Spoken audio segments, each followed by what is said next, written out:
दक्षिण मध्य मुंबईमध्ये अनिल देसाईंच्या प्रचार सभेमध्ये बोलतायत उद्धव ठाकरे. कसा कोपऱ्याला गुळ लावतात ते बघा. मला म्हणाले उद्धवजी मी काय करतो, आदित्यला चांगला ग्रूम करतो, म्हणजे चांगला तयार करतो, मग 2.5 वर्षानंतर त्याला आपण मुख्यमंत्री करू. म्हटलं हो काहीतरी त्याच्या डोक्यात घालू नका, लहान आहे तो, त्याला पहिलं आमदार म्हणून तो त्याची कारकीर्द सुरू करतोय, तुम्ही त्याला तयार नक्की करा, पण लगेच मुख्यमंत्रीपद वगैरे डोक्यात काही घालू नका. पण पुढचा प्रश्न माझा असा होता की समजा आदित्यला मुख्यमंत्री करा तुम्ही म्हणताय, मग तुम्ही एवढे ज्येष्ठ नेते या मुलाच्या हाताखाली काम करणार तुम्ही? माझा प्रश्न बरोबर होता का चूक? मग तेव्हा ते म्हणाले की नाही काय 2.5 वर्षानंतर मी वरती जाणार. म्हटलं एवढं लवकर?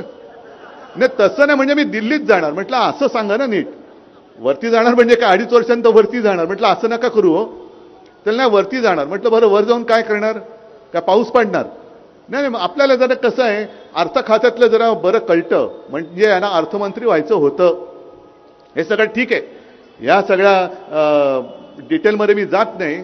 पण आज ते जे बोलले आज चरफडले, कारण मी हे त्यांचं बिंग फोडलं.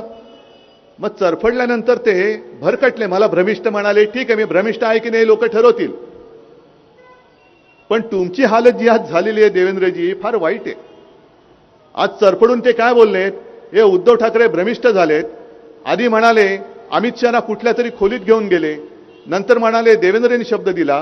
अहो देवेंद्र जनाची नाहीतरी मनाची ठेवा, दोन्ही तुम्हाला नाहीये, आम्हाला माहिती आहे. लाज लज्जा सोडलेला कोडगा माणूस आहे. कारण ज्याला तुम्ही कुठली तरी खोली म्हणताय, ती खोली तुमच्यासाठी कुठल्या तरी खोल्या बऱ्याच असतील, त्या खोल्यांमध्ये तुम्ही काय करता आम्ही नाही बघू इच्छित. पण ज्याला कुठली तरी म्हणताय ती कुठली तरी नाही, मातोश्रीमध्ये ज्याला आम्ही मंदिर मानतो ती बाळासाहेबांची खोली आहे. आणि त्याच खोलीत अमित शहा नाक रगडायला आले होते बाळासाहेबांच्या फोटो समोर, तीच ती खोली. आणि त्या खोलीत अमित शहानी तुम्हाला नो एंट्री केली होती, मी नाही. अमित शहानी सांगितलं होते तू बाहेर बस, तू बाहेर बस, 2 मोठी माणसं बोलतायत, तू बाहेर बस.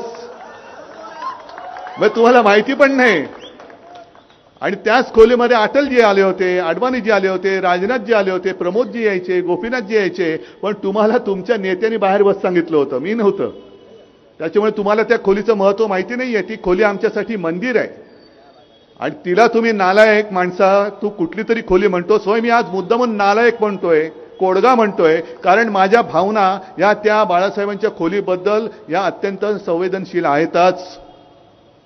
कधी कुठे जाताना, चांगलं कार्य करायला सुरू करताना